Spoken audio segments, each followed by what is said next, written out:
Lo primero que tenemos que entender es que cuando hablamos de un hecho con relevancia penal, estamos hablando de un hecho antijurídico, un hecho ilícito, algo que está contra la ley, básicamente. Y deja de ser ilícito si está justificado lo que hizo esa persona. El ejemplo del muchacho que le siguió al ladrón, el doctor Gómez Fruto tuvo un incidente en su casa la otra vez, ingresó un ladrón a su casa, él le encontró, le disparó, le mató, creo, ¿verdad? Le mató al ladrón. Todo el tiempo vemos ese tipo de casos. El caso de Ciudad del Este del señor que tenía la ferretería, ¿verdad? Esa es una realidad en nuestra sociedad, porque la gente trata de defenderse como puede, ¿verdad? Ante un ataque. Eso es algo instintivo, no es un tema que yo lo piense en el momento que ocurre. Por eso la chica esta que fue asaltada, me viene el nombre ahora, que le tuvieron que operar y todo. Si ustedes ven en YouTube, Camila Cabriza, si ustedes ven en YouTube las imágenes, van a ver que durante un tiempo muy largo ella no soltaba la cartera, ¿verdad? Lo cual uno dice, ¿y por qué no soltaba si ya le estaba asaltando y estaba armado? Y porque el ser humano no piensa en ese momento, se defiende instintivamente, ¿verdad? Trata de retener lo que es suyo, no está pensando ahí. Entonces, cuando hablamos de la justificación, la ley dice, está justificado el hecho, pero tenemos que verificar efectivamente si es cierto lo que usted dice, que se defendió en legítima defensa. Esa es la gran discusión en las causas de justificación. Voy a pasar este tema porque este ejemplo porque no nos va a servir ahora mismo. La antijuridicidad es lo que se dice la cualidad de la conducta típica. Es decir, lo que la ley me dice a mí es, usted no puede matar, está prohibido matar. Si mata le voy a aplicar una pena, dice el Estado. Esa es la tipicidad, lo que está descrito en la ley. Pero después de eso, el tribunal tiene que decidir, o el fiscal tiene que decidir, si eso que él hizo es un hecho ilícito o no. Le tiene que sumar a ese hecho una pregunta. ¿Era ilícito lo que hizo o estaba justificado? Por eso se dice que la antijuridicidad, la ilicitud, es una cualidad de la conducta típica. Además de que ya sé que mató, tengo que agregarle algo más. Era ilícito, entonces puedo avanzar en la persecución contra esa persona. Para que haya una justificación de un hecho prohibido por la ley, robar, matar, lesionar, etc., la circunstancia tiene que reunir elementos objetivos y subjetivos, cosas que yo puedo comprobar en los hechos y cosas que el autor de la defensa, quien se defiende, estaba pensando cuando se defendió. Las dos cosas tengo que verificar para analizar si un hecho está justificado o no está justificado. Solamente, únicamente, cuando yo compruebo que él hizo algo que la ley prohíbe y compruebo que él no estaba justificado en lo que hizo, yo puedo decir, acá hay una conducta ilícita, esto está contra la ley. Antes de eso, solamente tengo la conducta típica, solamente sé que él mató, eso es lo que yo sé, pero todavía no sé si es que él hizo eso defendiéndose de una agresión o no. O cuando robó, ¿por qué robó? ¿Por qué agarró la moto y se escapó? Y yo digo, esto es un hurto, básicamente. Y si usó la fuerza, es un robo, ¿verdad?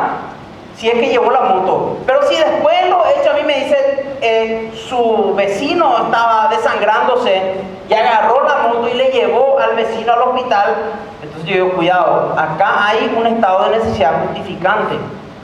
Típicamente yo digo, uso no autorizado de vehículo automotor, hurto agravado porque es un automotor, etc. Pero sin embargo, cuando analizo la ilicitud digo, no, cuidado, esta conducta no es ilícita, estaba justificada. ¿sí? Entonces, cuando tengo las dos cosas, recién yo puedo decir, tengo un hecho ilícito. Antes, tengo solamente un hecho típico. Solamente sé que la ley prohíbe, nada más. ¿Cómo analizo entonces la ilicitud? Yo tengo que discutir eso en la antijuridicidad. Y todo nuestro sistema jurídico tiene permisos, porque la causa de justificación es un permiso. Desde la Constitución Nacional, como decía el decano en su presentación inicial, ¿verdad? El artículo 15, que dice expresamente no se puede hacer justicia por mano propia, pero se admite la legítima defensa. Desde ahí, y vamos a ver enseguida, Código Penal, Código Civil, en muchos lugares del ordenamiento jurídico yo voy a encontrar permisos que la ley me da. Usted no puede hacer esto, pero si lo hace en estas circunstancias, puede que no sea castigado, ¿sí? Incluso en leyes especiales. ¿Qué es lo que tenemos entonces como ilicitud? Tenemos la tipicidad, lo que está prohibido, y tenemos que no hay justificación de lo que él hizo. No se justifica que haya matado, no se justifica que haya robado, y entonces tengo un hecho antijurídico. Y solamente desde ese momento yo puedo decir como Estado, muy bien, ya estoy comprobando que el hecho es ilícito. Por lo tanto, usted puede ser sometido a una medida al menos, la famosa medida de seguridad. Si yo tengo a alguien que golpea o que roba o que agrede o que amenaza y no tiene todos los cables juntos o están cruzados y tengo un problema de una alteración mental, pobrecito, él no está muy bien, está bien, pero yo le tengo que proteger a las personas que están siendo agredidas por él, no puedo permitir que él siga haciendo su voluntad. Yo tengo un hecho típico y tengo un hecho antijurídico porque no está justificado, porque él le tiene que exhibir sus partes íntimas a todas las personas que pasan frente a su casa. Aunque él esté mal, yo tengo que reaccionar como Estado, tengo que hacer algo, y ahí el código me dice en el artículo 2, usted puede aplicarle alguna medida de seguridad. Tratamiento, si es un caso muy grave, internación, ¿verdad? Depende de qué sea lo que tenga.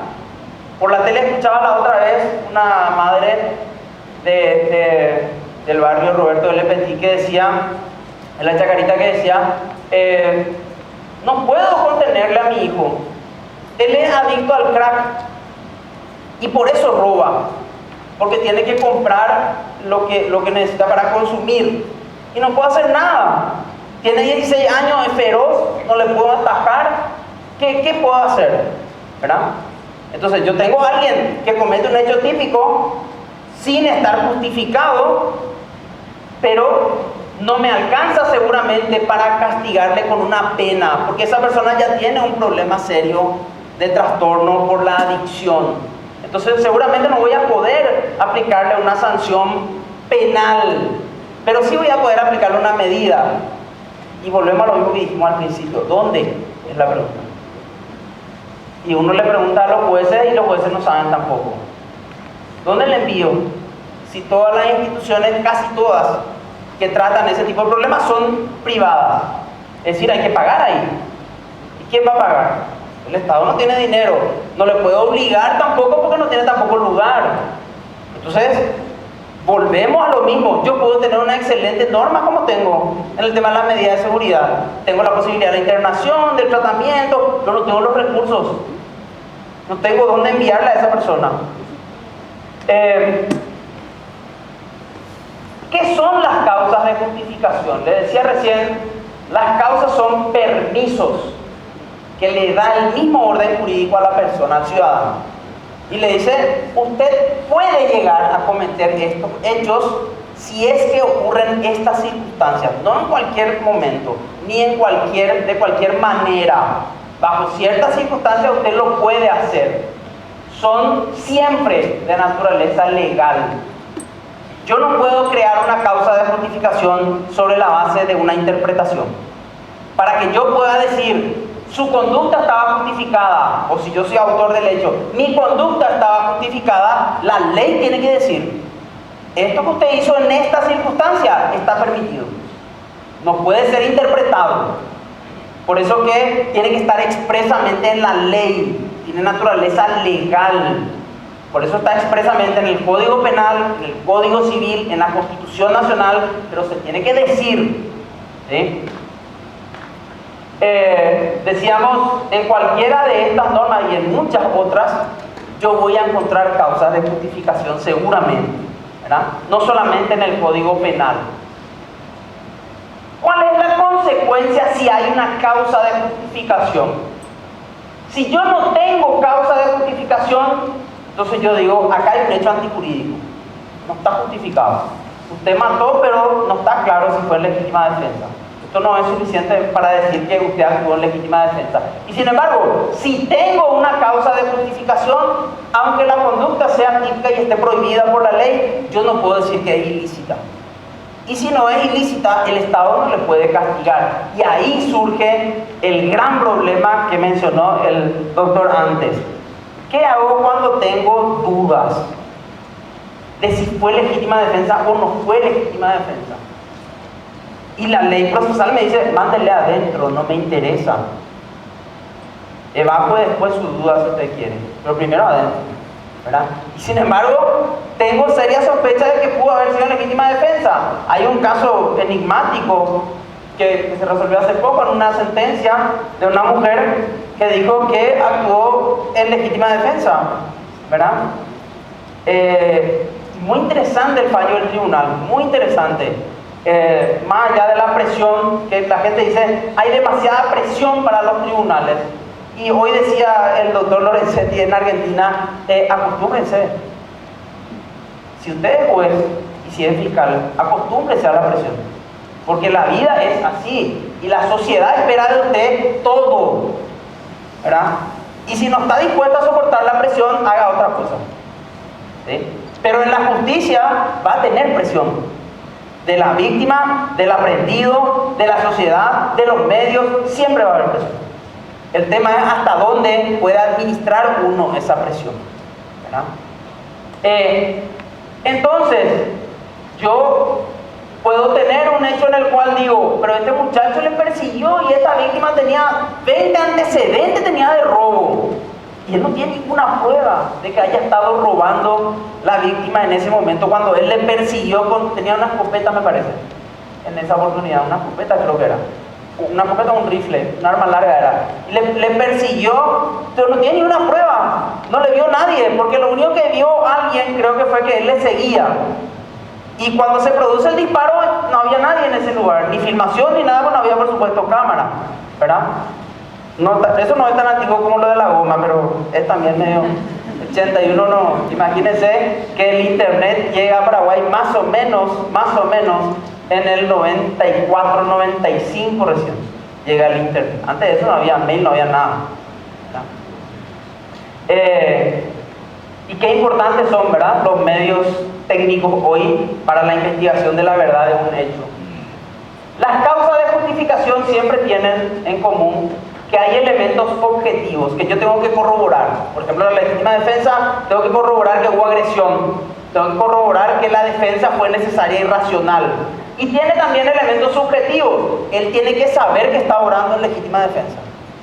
Si él no es consciente de la legítima defensa, tengo un problema serio, porque él estaba actuando pensando que estaba cometiendo un ilícito, sin saber que se trataba de una causa de justificación. Son casos raros, pero pueden ocurrir. Se clasifican básicamente en penales y extrapenales.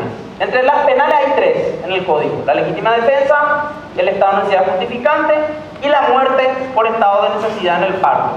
Casos raros, pero existen. Y las extrapenales, las que no están en el Código Penal, en la Constitución Nacional, la legítima defensa, en el Código Civil, el estado de necesidad en el Código Civil, el allanamiento, previsto tanto en la Constitución como en el Código Procesal, la resistencia, prevista en la Constitución, también es una causa de justificación, resistir a las autoridades que se constituyeron ilícitamente, ese es un derecho de todos los ciudadanos, ¿verdad? Como decía mi profesor, mi querido profesor Encina Marín, este delito, mi hijo, está previsto para los perdedores, Para los que vencen en las revoluciones está previsto el poder. Para los que fracasan en las revoluciones está previsto el delito, la ley penal, ¿verdad? Se le condena por atentado contra los órganos constitucionales, si es que pierden la revolución. Y si gana la revolución, pasa a ser poder y los otros pasan a ser usurpadores, ¿verdad? La ley penal no siempre es para todos aplicada de la misma manera, según como sea la circunstancia, ¿verdad? Fíjense el artículo 53 de la Constitución. ¿Hasta dónde llega el derecho de educación de los padres respecto de los hijos?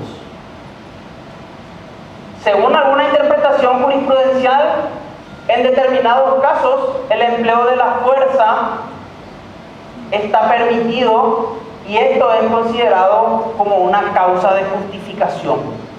Esta es una gran discusión. ¿Hasta dónde llega el derecho de educación? ¿Cuáles son los métodos que un padre puede usar respecto de sus hijos para educarle? Siempre le tiene que educar con la palabra, puede utilizar la amenaza, puede utilizar la fuerza. ¿Hasta dónde puede llegar la utilización de la fuerza para que no sea un hecho punible? Porque finalmente todos estamos protegidos ante o frente a cualquiera que nos amenace. Te voy a cerrar en tu pieza y no vas a salir una semana. Te voy a garrotear si volvés a hacer lo que hiciste en la mesa. Le doy una KPT por la forma en que le respondió a su mamá, ¿verdad? Llegó tarde, entonces le aplico un castigo, ¿verdad? Le maltrato verbalmente, le pego en algunos casos. Y la gran discusión es, la Constitución me dice, yo soy el responsable de la educación. Y el Código Penal me dice, usted no le puede pegar a nadie, no le puede amenazar a nadie, ¿verdad? Si su conducta es ilícita. Y entonces algunos dicen, está bien, pero en este caso no es ilícita, porque la Constitución le da derecho de educación.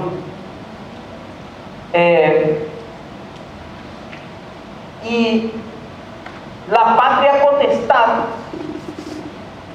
autoriza a los padres a castigar a los hijos cuando se trata de correcciones disciplinarias, lo cual nos lleva a decir, este derecho, y evidentemente no es un criterio único, ¿verdad? Pero es el mayoritario. Este derecho que la ley le otorga a los padres actúa como una causa de justificación. Por ejemplo, en el maltrato. El que maltratare a otro, dice el 110. ¿Qué eso es? ¿Qué significa maltratar a otro? No es lesión, porque la lesión quiere decir daño en la salud, no llega a eso.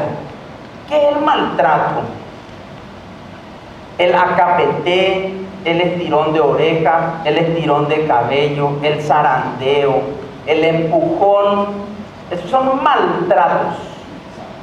Saplé, esos son maltratos. Porque de manera aislada, en principio, no generan un daño en la salud. Claramente, el 112 de la lesión grave dice, cuando el maltrato es reiterado y eso lleva a un daño en la salud, se considera lesión grave. Pero esa es otra hipótesis. La hipótesis simple del maltrato es lo que acabamos de señalar. Y la jurisprudencia mayoritaria dice, usted está autorizado a eso. En la medida en que use eso como medio de corrección de manera circunstancial, no de manera habitual, porque ahí está exponiendo la posibilidad de un daño o psicológico o de otro tipo, ¿verdad? Cuando eso es reiterativo y es el único medio de corrección. Con los mismos límites de la Constitución y por supuesto la ley de violencia doméstica. Tenemos una confrontación enorme ahí. La Constitución por un lado y las leyes que protegen. A veces el Código de la Niñez y la Adolescencia, a veces la ley de violencia doméstica, a veces el mismo Código Penal. El juez tendrá que decir Señores, en este caso no es maltrato. El otro día veía en la televisión, en Caguazú, con gran suceso el noticiero mostró el caso de un muchacho, no sé si tenía 17 o 18, no estoy seguro, 16 o 17, que vivía enjaulado. Y que la jaula creo que tenía 2,5 metros, una cosa así, en el patio de su casa, en el campo. Y el muchacho vivía ahí. Entonces le preguntaron por qué era eso, ¿verdad? Hubo una denuncia, vino la Fiscalía de la Niñez, todo, la policía, la cámara, todo. Y dice el padre, terrible el testimonio, ¿verdad? Dice, mi hijo nació con un defecto, con un trastorno, y es violento, y es una persona muy grande, y yo no tengo forma de controlarle, y tengo que ir a trabajar, porque yo soy el único que le cuida. No vive nadie en mi casa, aparte de él y yo.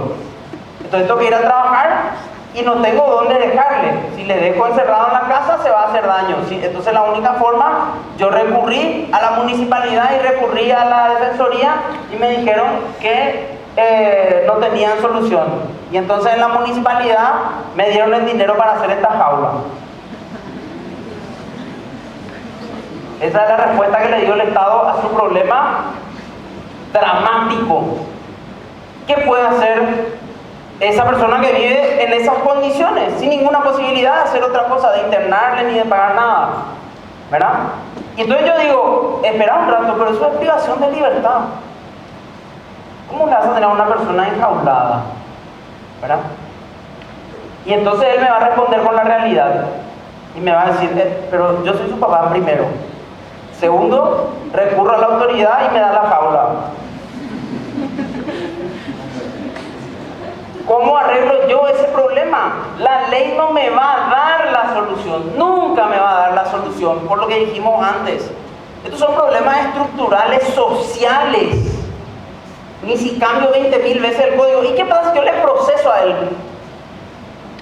Que todavía no supe qué pasó, ¿verdad? Pero ¿qué pasa si la fiscalía le procesa a ese señor? Y le imputa, y después le lleva a juicio y después le lleva preso, ¿verdad? ¿Qué hacemos con el muchacho? Que necesita medicación, necesita tratamiento, necesita una cantidad de cosas. ¿Quién se hace cargo de eso? ¿Verdad? Esa es la realidad frente a la norma pura y dura, ¿verdad? Y le compadezco a los jueces y a los fiscales que tengan que resolver eso. Porque es un problema que trasciende la norma, no es un problema legal, es un problema social, cultural, serio, ¿verdad? Las causas de justificación extrapenales en el Código Procesal Civil tenemos también incluso la posibilidad de que el juez ordene arresto domiciliario a quienes realizan actos de indisciplina durante un juicio o le insultan a un juez. Pueden ordenar allanamientos. El otro día le decía a un juez que me decía, le tuve que querellar al abogado fulano por todas las cosas que me estaba diciendo. Y yo me acordé que el mismo juez, en una oportunidad hace muchos años, salió un abogado después de una audiencia y dijo, parece que ante las cámaras, ¿verdad? Parece que en este juzgado circula muy bien el aceite Castrol, dijo. Y eso salió en el noticiero, o sea, fue una cosa. ¿Qué hizo el juez? Ordenó su arresto por 24 horas en la sala de guardia del Poder Judicial, ¿verdad? Por los insultos que recibió de parte del abogado. Y yo digo, bueno, pero eso es privación de libertad, está bien, pero el Código Procesal dice que lo puede hacer cuando ocurren este tipo de cosas. O durante la audiencia se comporta de una manera irreverente, ¿verdad? Le maltrata a las partes, le maltrata al juez, etc. Tiene la posibilidad de hacerlo, ¿no? En el Código Procesal Penal, cuando el juez ordena una prisión o cuando condena a una persona, lo que está haciendo es privándole de su libertad.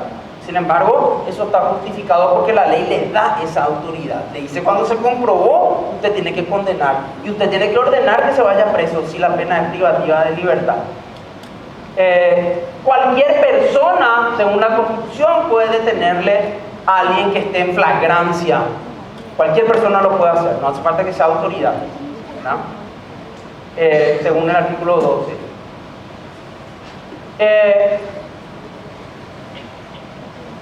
¿De dónde surge, de dónde sale el tema de la legítima defensa? Y en realidad parte de acá, para variar, los romanos son los que se adelantaron, ¿verdad? Lo que se conoce como el derecho intermedio europeo. Pero cuidado, muy interesante es lo que pasó históricamente, porque ellos decían, no tenemos por qué dictar ninguna norma sobre la legítima defensa, porque la legítima defensa es un derecho natural de la persona, corresponde a su derecho natural, a su derecho intrínseco. No tengo por qué yo meterme como Estado a regular algo que de hecho a él le corresponde. Él tiene derecho a defenderse por un instinto de supervivencia, no tiene por qué tolerar la agresión de nadie. Entonces decían ellos, no, esto no hay que regular. El derecho civil se ocupa de otras cosas. La defensa de una agresión es una cuestión del derecho natural. Brillante es la idea, ¿verdad? Y solamente se podía ejercitar la legítima defensa cuando el Estado no podía llegar a su auxilio. Ese concepto hasta hoy está presente, ¿verdad? Un punto básico de la legítima defensa, que yo pueda invocar legítima defensa, es que no haya llegado nadie para auxiliarme. Ahí yo puedo. Porque lo primero en un Estado de Derecho es el encargado de la seguridad del Estado. Ese es el concepto en un Estado de Derecho. Usted no puede ser el caballero de la noche. Tiene que encargarse la policía de solucionar los problemas de seguridad. Y si no puede, entonces usted puede hacer uso de la fuerza para reprimir una agresión. Se discutía si era admisible la legítima defensa cuando el agredido tenía posibilidades de irse ante la agresión. Es decir, en lugar de irse, él se defendió y le mató al agresor. Sin embargo, en los hechos decían, no, pero usted podía irse porque usted no se fue. Y esa era una discusión que había. ¿Podía o no podía defenderse a pesar de que yo haya corroborado que él podía escaparse? ¿Por qué se quedó? ¿Verdad? Una fiscal me contó una vez un caso muy interesante sobre legítima defensa, donde se discutió el tema de la legítima defensa. Era un pueblo muy pequeño y llegó la luz, como decimos los paraguayos, ¿verdad? Llegó la luz al pueblo. Y entonces había que instalar los medidores en cada casa. Y había un electricista del pueblo que es el que se encargaba y llegó a un acuerdo con todos los propietarios de que le iba a cobrar una suma X para poder hacerle la instalación, el trabajo de instalación. Pero había un señor en las 3 cuadras que tenía el pueblo que no tenía los recursos, porque era una persona que vivía alcoholizada y bueno, era una especie de vagabundo, etcétera, y no tenía recursos. Y él quería también que se conecte la electricidad en su casa. Y era una discusión permanente con el electricista, ¿verdad? Cada vez que se encontraban le decía, instalame porque son miserables, yo también tengo derecho a tener la luz. ¿Y cómo si no me vas a pagar? ¿Cómo yo voy a instalar? No, pero si ¿qué te cuesta? Yo te voy a pagar después. No puedo hacer eso, tengo que comprar los materiales. Y siempre se habla de discusión entre ellos. Bueno, y un día estaba trabajando el electricista, es un caso real, en la conexión de una de las casas, y viene el señor con el que él discutía, y viene en total estado de ebriedad, absolutamente ebrio, apenas caminaba, y se para a 2 metros de él, tambaleándose, y le dice, ¿me vas a instalar o no me vas a instalar la electricidad en mi casa? Y ya te dije que no, le dice el electricista, ¿verdad? Y entonces él agarra y quita un cuchillo de su cintura, el ebrio, y le muestra, y le dice, con esto te voy a solucionar, ¿verdad? Y el electricista cuenta él en su indagatoria, porque fue aprendido después del homicidio, que él en ese momento entró en pánico. En el momento en que vio que el otro quitó un cuchillo y que estaba cerca, entró en pánico, se trasladó 2 metros hasta su bicicleta, donde tenía su bolsón con sus cosas, y quitó de ahí un 22. y le disparó 5 tiros al futuro cliente, al extinto, ¿verdad? Y entonces el decía, pero yo no me defendí, le dijo al fiscal, a la fiscal, ¿verdad? Yo no me defendí si él tenía un cuchillo, ¿verdad? Y ahí surge la pregunta, ahí surge esta pregunta. ¿Podía él irse de ahí? ¿O tenía otra alternativa más que esa que utilizó? Es la pregunta que surge en este tipo de casos, ¿verdad? Y sí, aparentemente tenía otras opciones. Entonces la pregunta es, ¿y por qué reaccionó así? Por lo que dijimos antes, porque el ser humano es impredecible. En el momento en que se encuentra en una situación de conflicto o de tensión, no sabe cómo va a reaccionar. Entonces ahí, claramente, yo no puedo decir, no, tranquilo, vos te defendiste legítimamente, porque no cierra porque él tenía otras opciones, aparte de vaciarle el tambor de su 22. Podía irse caminando, podía irse corriendo, podía agarrar su bicicleta y irse, una cantidad de cosas podía hacer. Entonces el problema no es un caso de legítima defensa, es un caso de exceso en la legítima defensa. A consecuencia de que él, asumiendo que sea cierto lo que él está diciendo, parecía razonable lo que decía, haya entrado en pánico. Y esa situación de pánico le impide a él razonar adecuadamente. Entonces la ley me dice, usted puede o eximirle de pena o atenuarle en esos casos, ¿verdad? Bueno, eso es lo que ya discutían los romanos cuando hablaban de la legítima defensa. ¿Qué tenía que haber en la legítima defensa? Tenía que haber un ataque antijurídico. El ataque tendría que ser una injuria, es decir, tenía que ser contra derechos que el Estado le reconocía a la persona, el ataque del agresor. El objeto de agresión solamente era la persona, igual que nuestro código de introducción, no la propiedad. No se admitía la legítima defensa de otra cosa que no sea la misma persona. Ese fue el punto de partida de la legítima defensa. Y tenía que haber un peligro para esa persona, ¿sí? Para que yo pueda decir hubo legítima defensa.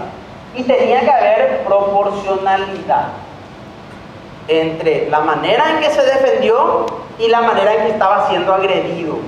Tenía que ser razonable esa forma de repeler la agresión. También, fíjense, estábamos hablando recién de casos de ladrones y legítima defensa. Los romanos reglaron estas situaciones de legítima defensa. Cuando hay un robo nocturno y es aprehendido el ladrón, no se le podía matar. Esa era una prohibición que tenían. Su defensa no podía llegar hasta matarle, aunque haya ingresado a su casa, ¿sí? Si el ladrón nocturno se defendía con armas, entonces sí era lícito matarlo, ¿sí? El ladrón diurno aprehendido que no se defiende no puede ser víctima de homicidio. Entonces, fíjense que era muy limitado el ámbito de la legítima defensa. No era cualquier cosa, no era cualquier bien jurídico, era solamente la persona y solamente en determinados casos. Nuestro código de 1914 de Teodosio González decía que toda persona está autorizada para hacer uso de su fuerza corporal con el objeto de desviar de sí mismo de los demás violencias ilícitas o ataques criminales contra la vida, la libertad personal o el pudor. Esos eran los tres únicos bienes jurídicos protegidos y de los cuales uno se podía amparar para defenderse legítimamente. Cuando contra tales actos sea imposible solicitar o obtener el auxilio de la autoridad. El mismo concepto romano, ¿verdad? Solo cuando la autoridad no puede acudir a mi auxilio, si no, no puedo invocar legítima defensa. La violencia que se ejerce contra el agresor y el daño que se le puede causar y la muerte no se le aplica o no recibe pena, decía el Código Penal de 1914. siempre que haya ocurrido lo siguiente, que la agresión haya sido ilegítima, que el peligro de la amenaza sea realmente inminente y que sea necesario el medio que fue empleado. Es decir, no tenía otra opción. La que tenía al alcance es la que usó. Ahí el medio es necesario. ¿Sí?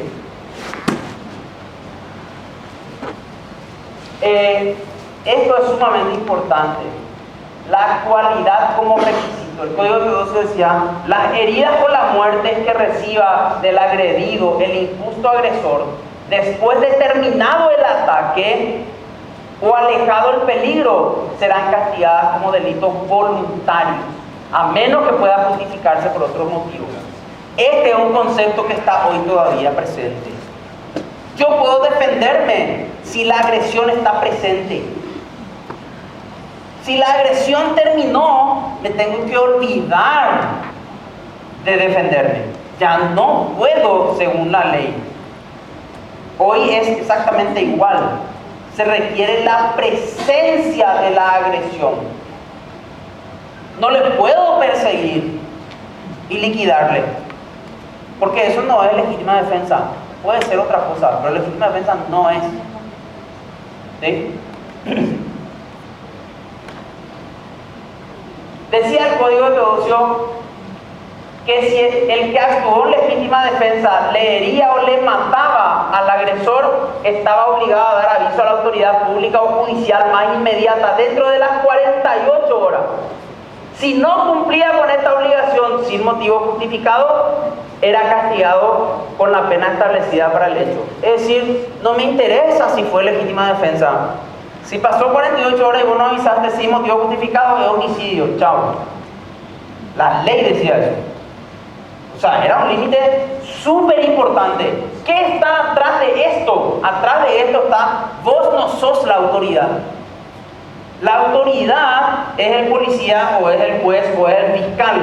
Ellos son los que tienen que venir a verificar que vos te defendiste legítimamente. Vos no podés dejar pasar y después avisarle, porque entonces la ley tenía una presunción juris tantum. Sospechaba que no era legítima defensa, y entonces decidía aplicarte directamente la pena. Puede ser justo o injusto, pero eso es lo que pensaba el legislador en ese momento. No se olviden que estamos hablando de un código que viene de 1813, del Código de Baviera, realmente es el Código de Teodosio, ¿verdad? Ni siquiera de 1914, 1813. ¿Qué pasa hoy? Van a ver que hay algunos matices, pero no hay tantas diferencias tampoco, ¿verdad? Hoy la legítima defensa, como decíamos, es un permiso que el Estado le da a los ciudadanos para repeler agresiones que son antijurídicas. Pero acá viene una primera diferencia importante. No solo contra la vida, el pudor y la integridad física. Contra cualquier bien jurídico, cualquiera, el honor, la reputación, la libertad, etc., que sea del agredido o que sea de un tercero. También se admite legítima defensa de terceros. Si el vecino escucha que le están por matar o que le están golpeando a alguien en la casa al lado, tiene derecho a entrar y defenderle. Y no hay violación de domicilio y es legítima defensa. Si alguien en la calle ve que una persona está siendo agredida, tiene derecho a defenderle a esa persona y es legítima defensa, aunque no sea él el agresor. Esa es una primera diferencia muy importante que ocurrió en el cambio del derecho penal moderno, ¿sí? Antes era solamente el agredido el que podía defenderse. Está tanto en la Constitución Nacional como en el Código Penal y en el Código Civil. En la Constitución, decía el doctor antes, nadie podrá hacerse justicia por sí mismo, ni reclamar sus derechos con violencia, pero se garantiza la legítima defensa. El mensaje sigue siendo el mismo, ¿sí? La justicia la puede hacer solamente el órgano judicial, nadie más. Nadie puede decidir si tiene la razón o no.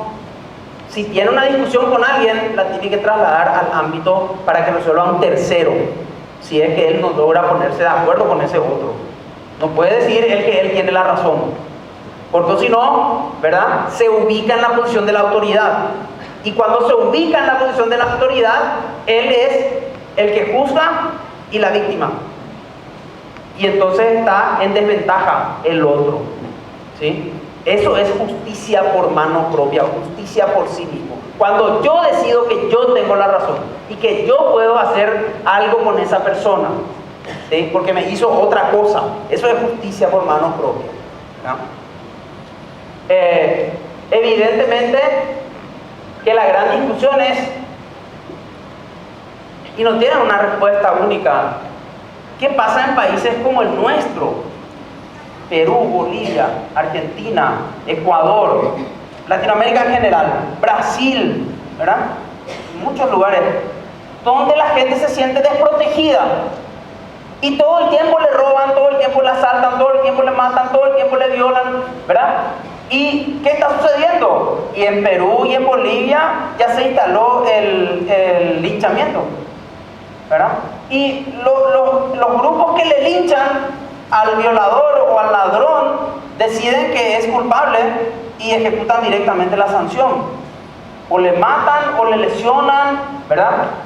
¿Por qué? Y porque no hay ningún Estado presente que diga, no, yo voy a resolver esto. Ustedes no pueden resolver, ¿verdad? Y entonces no hay límites en la decisión.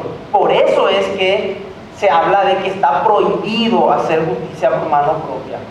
El Código Penal en el artículo 19 dice que no hay antijuridicidad, no hay ilicitud, cuando alguien realiza un tipo legal, mata, roba, hurta, daña, si es que era esta defensa necesaria y racional para rechazar una agresión, que tiene que ser presente al momento en que él se defiende y tiene que ser antijurídica.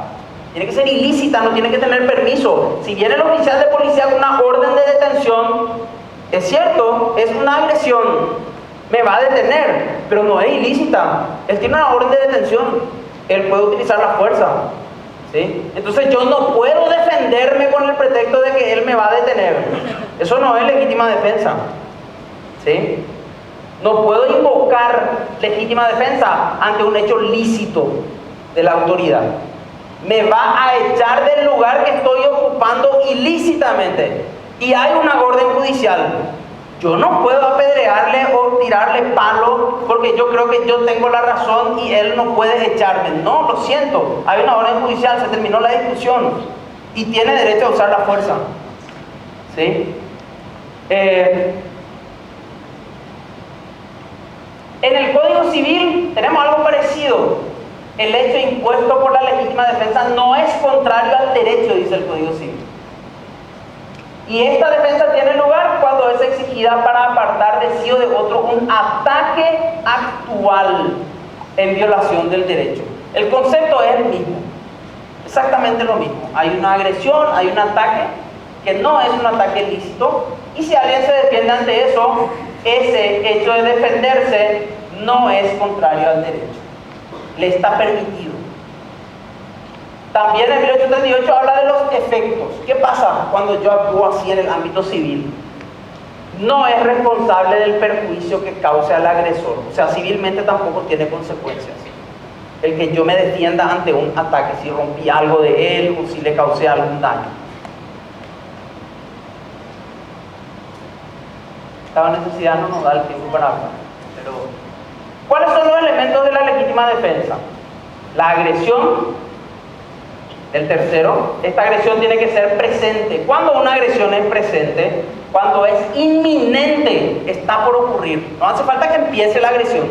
Si yo veo que está viniendo con una silla para partirme la cabeza, hay una agresión inminente. No tengo por qué esperar que él llegue hasta mí, ¿verdad? Yo tengo derecho a defenderme. O cuando está ocurriendo. Cuando está realizando la agresión es presente. Por lo tanto, deja de ser presente si terminó la agresión. Cuando termina la agresión ya no hay presencia de la agresión y no hay ningún elemento de legítima defensa, salvo mi derecho a aprenderle. Si yo creo que él cometió un ilícito al agredirme o lo que sea, yo le puedo aprender hasta que venga la policía y entregarle a la policía. pero ya no puedo repeler la agresión con la misma fuerza o lo que sea, porque ahí terminó la legítima defensa, porque la agresión ha desaparecido. Tiene que ser antijurídica la agresión, no tiene que estar amparada por ninguna causa de justificación. Yo no puedo invocar legítima defensa si yo soy el agresor. Si yo inicié la agresión y se está defendiendo, yo no puedo después invocar legítima defensa porque le devuelvo el golpe, porque yo empecé la agresión. ¿Sí? Y decíamos, puede ser contra un bien jurídico propio o ajeno. ¿Qué pasa con la agresión entonces? ¿Qué es la agresión? Es cualquier conducta humana voluntaria. Esa es la agresión. Yo no puedo hablar de agresión si se trata de cosas o si se trata de máquinas. Ahí no hay agresión. La única posibilidad en que haya agresión sin que sea una persona es, por ejemplo, si la persona domina un animal, un perro, y él le da la orden al perro. Yo ahí puedo interpretar sin ningún problema que sigue siendo una agresión, porque él lo que hace es utilizar un medio para agredir, así como utiliza un palo, así como utiliza un arma, ¿no? Puede ser una acción, la agresión, golpe de puño, o puede ser una omisión. Cuidado, la agresión en la legítima defensa puede ser una omisión. No darle el medicamento, no darle el alimento, esa es una agresión a un bien jurídico. Y yo puedo ejercer la defensa de terceros, rescatarle a ese menor, ¿verdad? Impedir que le siga dejando en un sistema de inanición, etc. Que le deje dar los medicamentos. El agente de la agresión tiene que ser un ser humano, decíamos recién, ¿verdad? No pueden ser cosas. Tiene que ser alguien que dirige su acción para que yo pueda decir que hay legítima defensa. Tiene que ser presente. Ese es el momento en el que se desarrolla la agresión, ¿verdad? Por lo tanto, es muy difícil a veces para el que va a juzgar saber si cuando se defendía todavía estaba la agresión. No es tan simple a veces porque, como estábamos viendo en algunos casos, la prueba no es tan contundente. Entonces necesito verificar primero si realmente era una agresión al momento en que se defendía. En el caso del señor, del dueño de la ferretería, tenemos la filmación de la casa, ¿verdad? Que muestra que el vehículo se va detrás de la moto, le atropella a la moto, después se baja del vehículo con un arma y le empieza a disparar a todos los que están ahí alrededor. Ahí tengo yo una evidencia que no necesita mucha explicación, ¿verdad? La agresión había terminado, tanto había terminado la agresión que los ladrones estaban escapando. O sea, no había ningún tipo de agresión en ese momento. Sí tenía derecho la víctima de la persecución, sobre eso no hay discusión. Sí tenía derecho de persecución, sí tenía derecho de retenerles y de aprenderles, por supuesto que tenía derecho. Ahora, de dispararles, no, ahí ya no hay legítima defensa, ¿verdad? Hubo un caso muy conocido, muy sonado hace unos años, cuando recién el código entró en vigencia, que es el caso Núñez Carpellini. Era un señor que tenía una carpintería en Asunción, una mueblería, y entraron a asaltarle 3 personas con armas. Entraron a asaltar, le tiraron al piso, el arma en la boca, etcétera, amenaza, no sé qué, le quitaron las cosas y se fueron. O sea, levantó el señor con su hijo, agarró la camioneta y le siguió, y vio que se subieron en un micro, y le siguió al micro él, y le cerró el camino al micro, y el chofer se dio cuenta ya qué es lo que estaba pasando, porque los tipos se subieron con cara de no sé qué, el chofer se dio cuenta, cerró la puerta de atrás, el chofer, y el señor se bajó de su camioneta y se puso en la puerta de adelante. Y los otros intentando escapar se bajaron y se encontraron con la víctima, con su anterior víctima, que tenía una escopeta calibre 12 en su poder. Y al primero que se bajó ya le disparó en la cara. Después al otro que se bajó con la mano arriba, se tiró ahí y fue detenido posteriormente. Y me acuerdo que fue muy difundido el caso. Y yo decía, ¿cómo será que va a resolver la fiscalía este tema, verdad? Porque después de haber sido asaltado, maltratado, su vida estuvo en peligro, ¿verdad? Todo lo que le pasó al Señor y a su familia, y le sobreseyeron. Le sobreseyeron diciendo que había legítima defensa. Y no hay legítima defensa, ¿verdad? Sí hay exceso en la legítima defensa por un estado de alteración, ¿verdad? De terror, de circunstancias posteriores al hecho, exhibición de pena. Pero no puede ser nunca un hecho justificado, porque lo que él hizo ahí es ponerse en la posición del Estado, ¿verdad? Decidió quién era el culpable y le ejecutó, ¿verdad? Y eso no se puede hacer. Entonces, los límites de la presencia de la agresión son determinantes para que yo pueda decir, está justificado lo que usted hizo. Cuando usted se defendió, había una agresión, estaba por ocurrir, o de lo contrario estaba ocurriendo. Entonces yo le permito hacer lo que usted hizo, ¿sí? La defensa, ¿qué quiere decir defensa necesaria? Necesaria quiere decir no tenía otra alternativa menos grave que la que utilizó. Eso quiere decir defensa necesaria, ¿verdad? No tiene que ver con el medio que utiliza. No es esa la discusión. La discusión es si tenía otra posibilidad, en ese caso en concreto. Yo solo poner un ejemplo en el que el ladrón entra a la casa con un mazo, con un palo, y entra a la casa de una persona anciana para robarle. Y la persona anciana le ve que ingresa el ladrón por la ventana y está en su cama, ¿verdad? El peligro es inminente. Se produjo ya la invasión de domicilio. Y la anciana lo que no sabía el ladrón es que tenía un 38 en su mesita. Quitó el 38 y le disparó. Y le mató, ¿verdad? Yo digo, a ver, un rato. Él tenía un palo y el otro tenía un arma de fuego. Hay una diferencia muy grande en cuanto al medio empleado. Pero la ley no me dice a mí eso. No es eso lo que usted tiene que resolver. Lo que tiene que resolver es si tenía otra posibilidad de repeler la agresión. Eso es lo que hay que discutir. Y en este caso en particular no tenía otra posibilidad. Era la única posibilidad que tenía. El riesgo para su vida era inminente en esas circunstancias. Estaba sola, una persona anciana, entra un ladrón con un palo, tiene un arma de fuego, no tiene otro palo, no tiene la fuerza que tiene el ladrón, no tiene otra opción. Es una defensa necesaria, aun cuando haya sido arma de fuego versus palo. No tiene nada que ver, ¿sí? Porque muy pocas veces se da la paridad de fuerza entre el agresor y el agredido.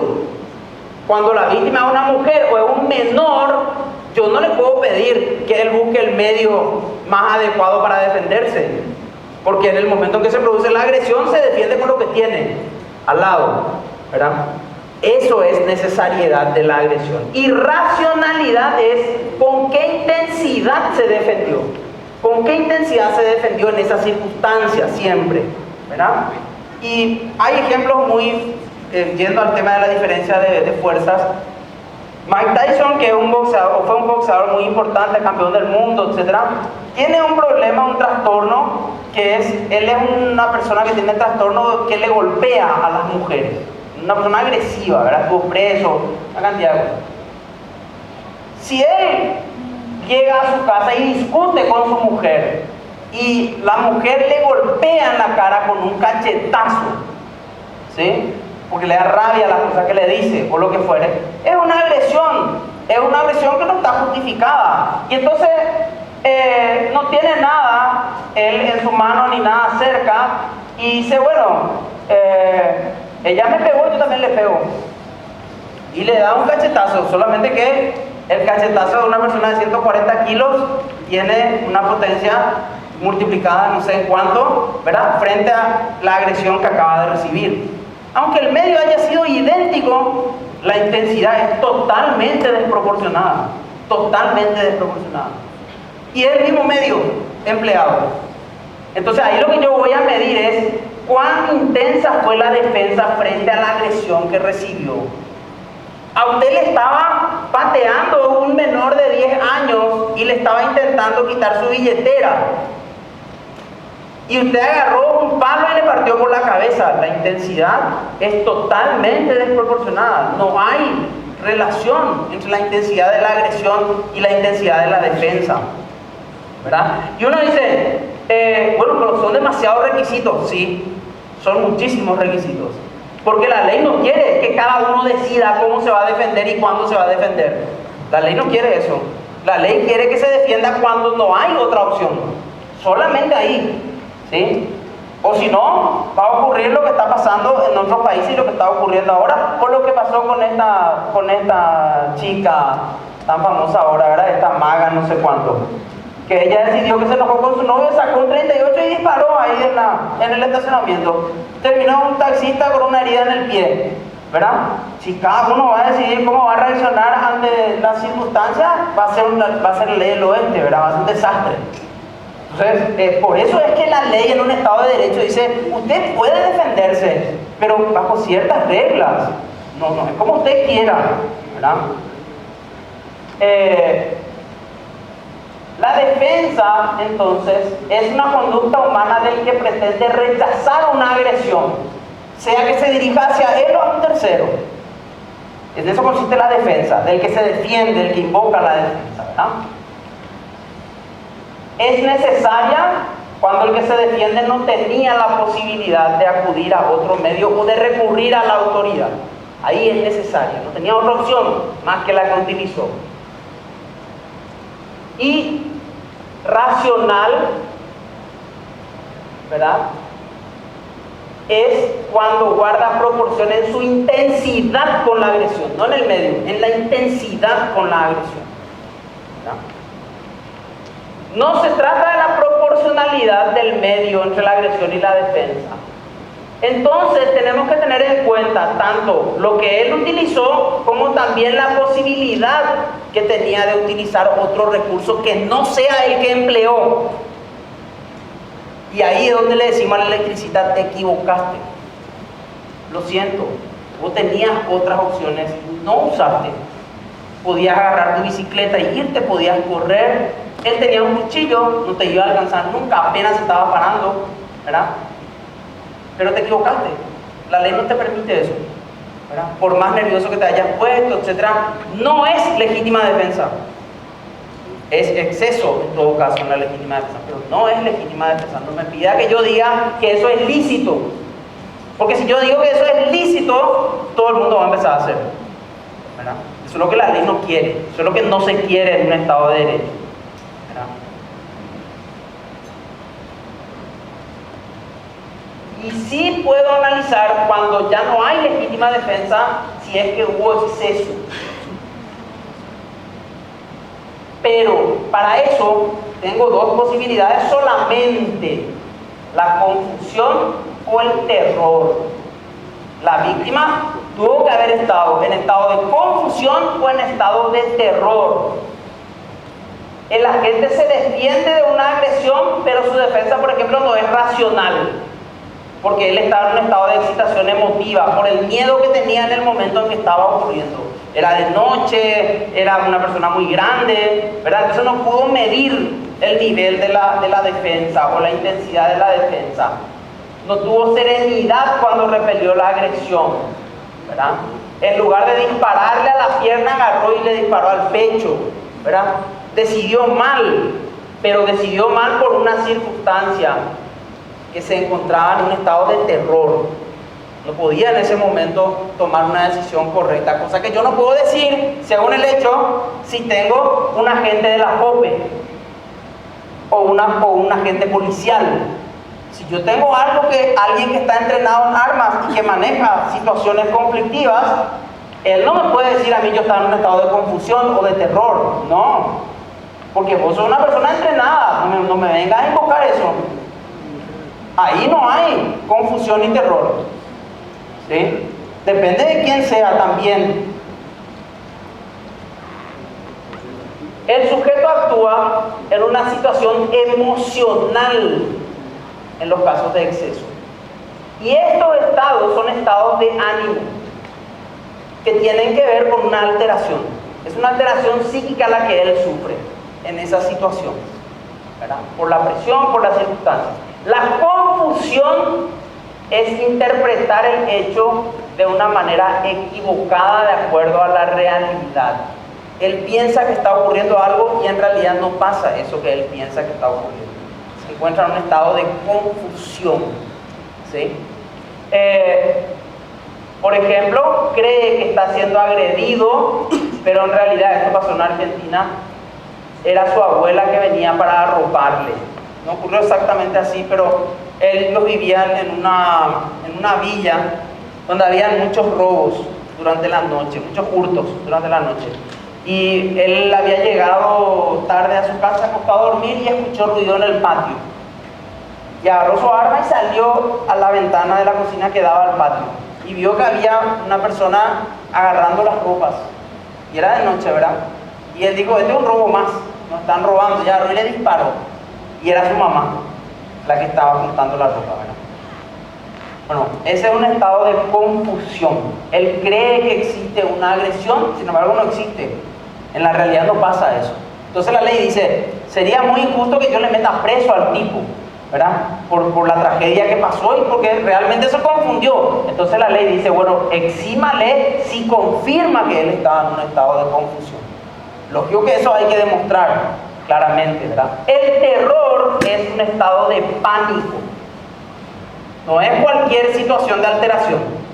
El terror pierde la noción a partir de la alteración mental. Es un estado extremo de pérdida de la capacidad de razonar. Ese es el terror, el miedo extremo, ¿verdad?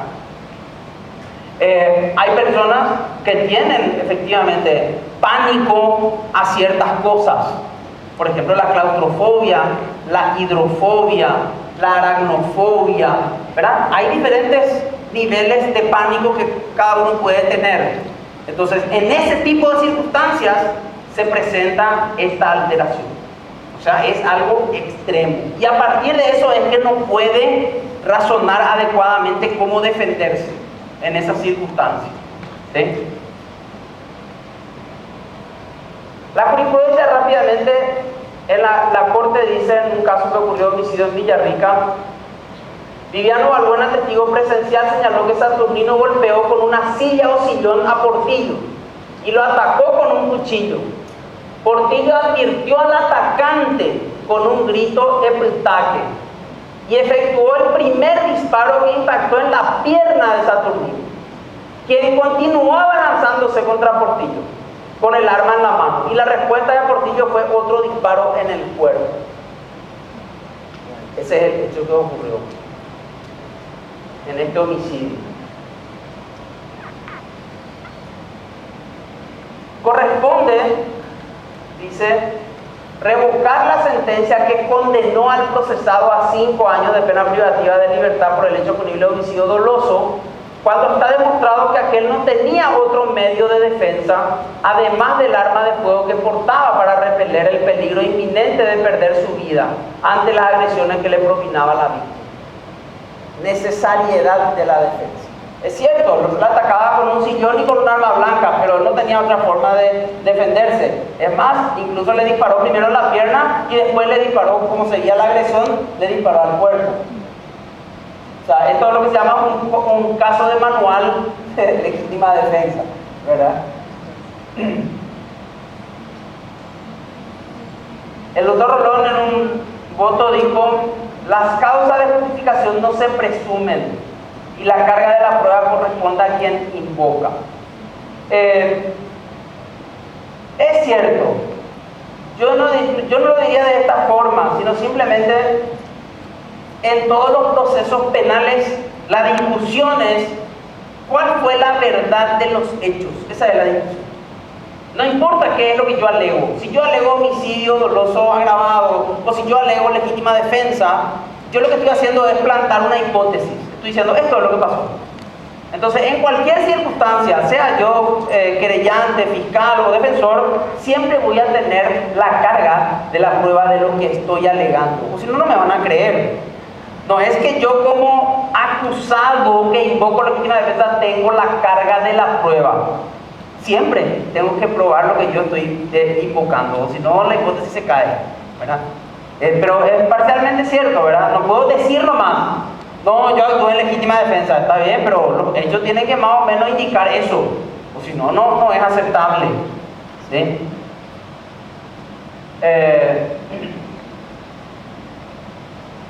Entonces, la Corte dice, requisitos: alguien tiene que realizar una conducta descrita en el tipo legal de un hecho punible, el obrar antijurídico tiene que ser necesario y racional, y para rechazar o desviar una agresión presente o antijurídica. Esto es lo que dice el artículo 19, ¿verdad? Y lo dijo también el Tribunal de Apelaciones ya en el año 2001. Jurisprudencia.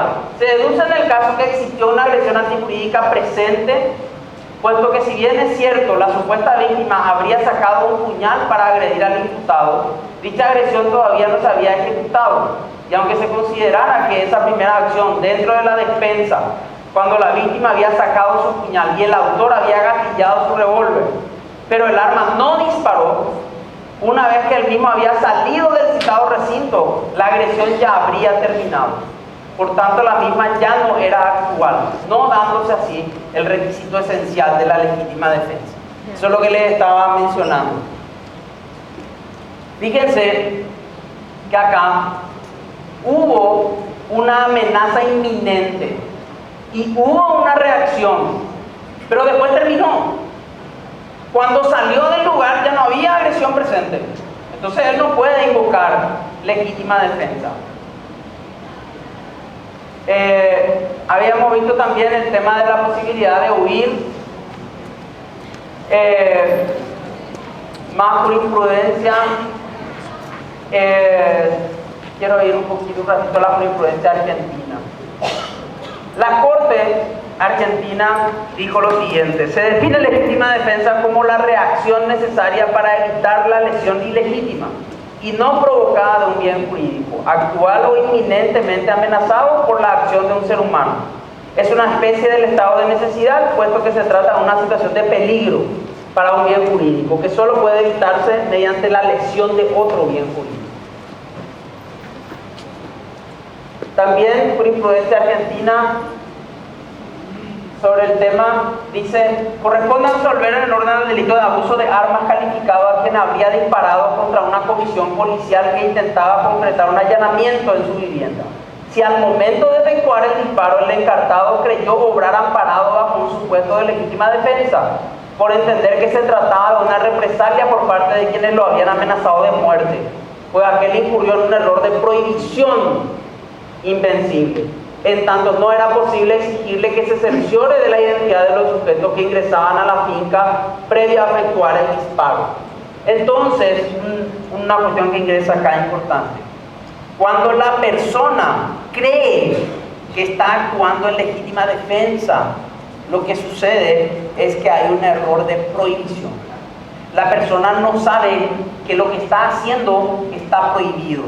Él cree que está justificado. ¿Qué es lo que pasó acá? Él pensó que venían para vengarse, lo de la otra banda, y no sabía que era una comisión policial. Entonces, por eso el tribunal dice acá, el Tribunal de Casación de Buenos Aires dice: acá hay error de prohibición. Él desconocía que era una comitiva policial. No está probado por lo menos que él estaba con esa certeza. También respecto de la inferioridad de la víctima.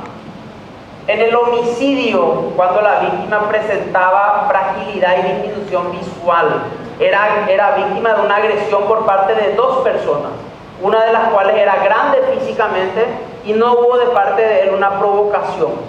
Vale decir, la inferioridad física entre quien se defiende y quien agrede es un factor que hay que considerar. En qué circunstancia él realiza la acción que parece que es desproporcionada, pero que si yo miro al agresor y la víctima no tenía otra en esas circunstancias, ¿verdad? El exceso, es importante entender una cosa que dice esta jurisprudencia: yo solamente puedo hablar de exceso en la legítima defensa si es que hay algún elemento que me indica que hubo una agresión. O si no, no. Si no hay agresión presente y antijurídica, yo no puedo decir hay exceso en la legítima defensa. No es que yo pueda aplicar en cualquier caso. Puedo aplicar en los casos en que corroboro que hubo una agresión y que esa agresión era inminente. Y ahí él se excedió, pero no el exceso en la legítima defensa, sino hay elementos de legítima defensa, ¿verdad? Tengo que corroborar que hubo una agresión previa.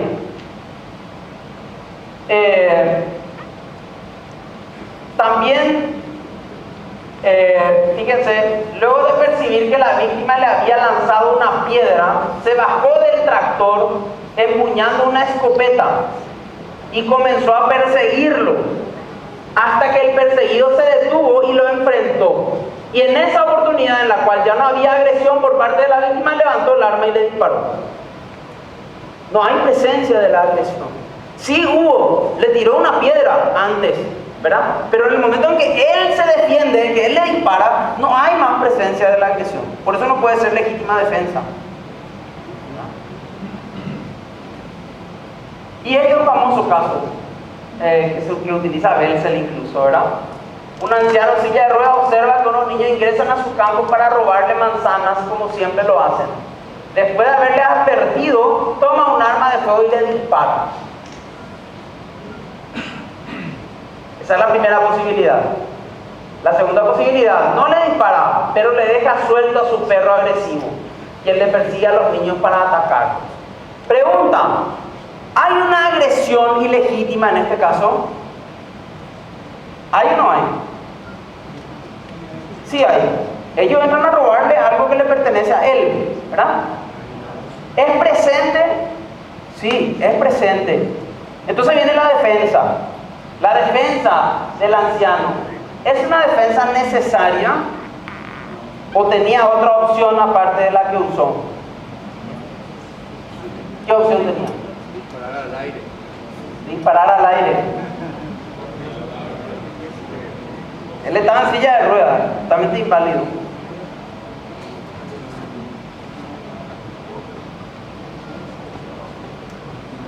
Probablemente no tenía otra opción, probablemente, porque le iban a seguir robando. Digamos que eso es un poco discutible. Lo que no es discutible es la racionalidad, la intensidad con la que él se defiende. Es totalmente desproporcionada con la intensidad de la agresión. Porque la intensidad de la agresión es robarle manzana, ¿verdad? Y él le está disparando a matar, o le está alargando al perro para que le muerda.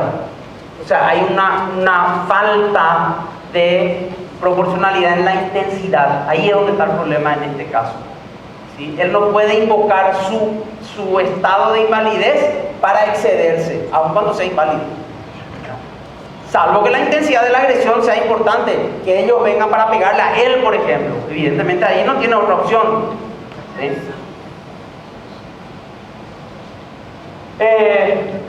Y este es el caso que, bueno, yo puse la filmación de YouTube que ya explicó el doctor, el caso que había ocurrido acá, que ya lo hablamos.